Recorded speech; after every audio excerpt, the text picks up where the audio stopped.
என்ன ஒரு சின்ன குட்டி கதை சொல்லிட்டு கிளம்பு.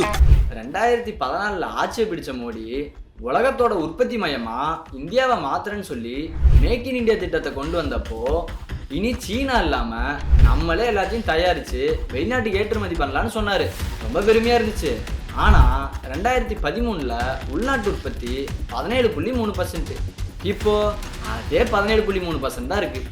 அது மட்டும் இல்லாம 2013 உற்பத்தி துறையினுடைய வேலை வாய்ப்பு 11.6%. இப்போ 10.6% குறைஞ்சு போச்சு. அதோட 2013 ஏற்றுமதி 25.2%. இப்போ 22.7% அதுவும் குறைஞ்சிருச்சு. மேக் இன் இந்தியா பேர்ல மோடி சுட்ட வடை ஃபிளாப், அட்டர் ஃபிளாப். இதுல என்ன காமெடினா, மேக் இன் இந்தியா திட்டத்தினுடைய லோகோவை கூட வெளிநாட்டு கம்பெனி தான் செஞ்சிருக்குது. என்னங்கடா உங்க மேக் இன் இந்தியா திட்டம்?